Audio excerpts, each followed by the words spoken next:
Para lulistas, um sucesso estrondoso. Para bolsonaristas, um fracasso retumbante.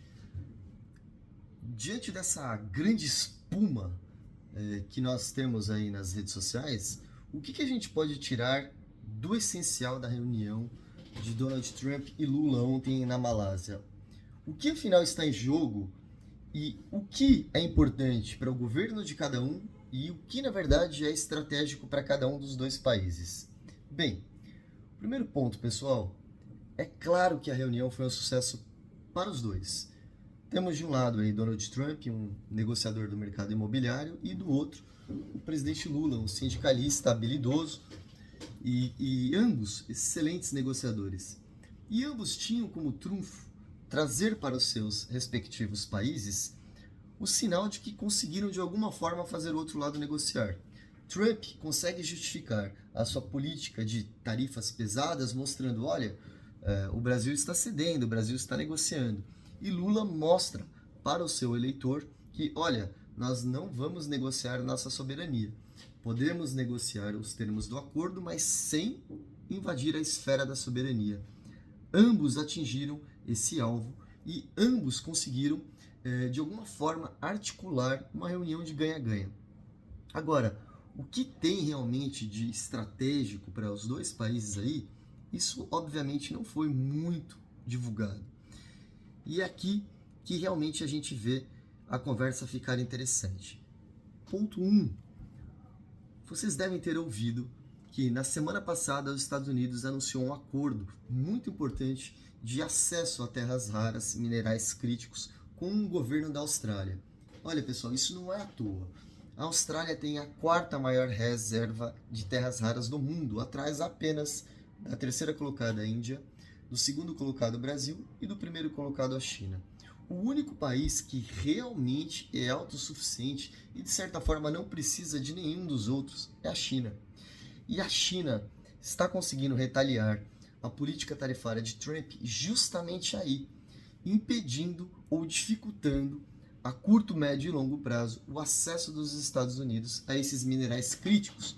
Ocorre, pessoal, que mais ou menos 80% do armamento dos Estados Unidos, a maior potência bélica do mundo, utiliza esses minerais críticos vindo da China. Então nós estamos falando de uma situação em que a maior potência bélica do mundo talvez não consiga disparar, por exemplo, 80% dos seus mísseis, lançar 80% das suas ogivas ou de alguma forma levantar voo aí com 80% dos seus caças. Isso é inviável, é impossível. Os Estados Unidos sabe que mesmo que resolva esse problema a curto prazo, chegando num consenso com a China, ele não pode se tornar cronicamente dependente destes minerais críticos como ele é hoje. E o mercado brasileiro é uma excelente oportunidade nesse sentido, porque nós temos a segunda maior reserva e não somos autossuficientes e nem temos grandes empresas ou grandes aí, tecnologias utilizando essas terras raras. Lembrando, pessoal, que o negócio das terras raras em si, ele é muito difícil de ser implementado justamente porque ele não costuma ser muito lucrativo. Ele envolve um investimento de somas astronômicas e de uma taxa de retorno de médio para longo prazo e não necessariamente garantido. Isso significa que a iniciativa privada, em geral, tem muito receio de lidar com esse negócio. Isso é uma vantagem competitiva muito grande que o regime chinês tem, na medida em que o poder público acaba fazendo esses investimentos estratégicos em que ele não tem essa mesma necessidade de uma taxa de retorno de curtíssimo prazo. Pois bem, mas não são só as terras raras que interessam aos Estados Unidos. Um dos outros pontos muito importantes e que não tem sido tratado com o devido cuidado é o acordo entre o Mercosul e a União Europeia.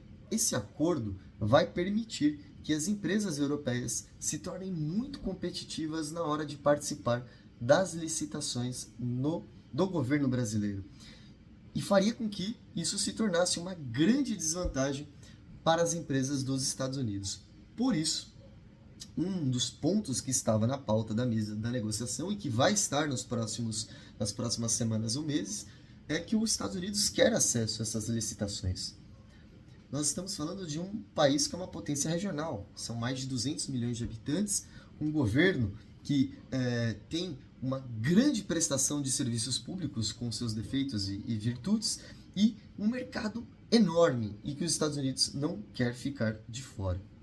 E, claro, um outro ponto fundamental é o fato de que o eleitorado de Donald Trump ele está ali no cinturão da ferrugem, ele é composto, em sua maioria, de cidadãos brancos com baixa qualificação acadêmica, com baixa qualificação profissional e que, por isso, são os primeiros a sentir o impacto na inflação.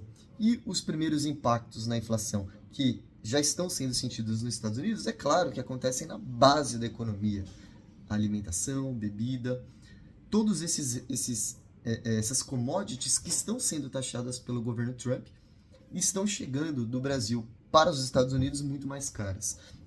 Trump sabe que precisa ceder sob pena de começar a ter uma queda de popularidade, mas ele precisa ceder apresentando um trunfo, apresentando uma vitória e mostrando, olha, eu estava certo, a minha política tarifária funcionou, consegui. Não necessariamente isso é verdade, a gente sabe que o Trump, muitas vezes, ele fez isso com a Coreia, ele fez isso com o Reino Unido, ele fez isso com a Alemanha, ele divulga vitórias que, na verdade, são muito mais uma carta de intenções do que efetivamente um êxito mesmo. E para o Brasil?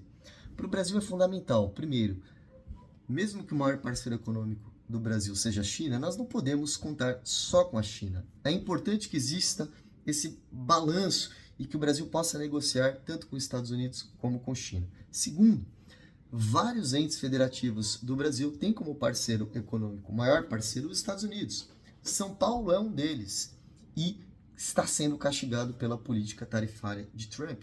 Então é fundamental que o Brasil consiga, de alguma forma, modular essas tarifas para que elas, no mínimo, fiquem menores, porque realmente elas são muito elevadas para o padrão de comércio internacional que vem sendo praticado nas últimas décadas.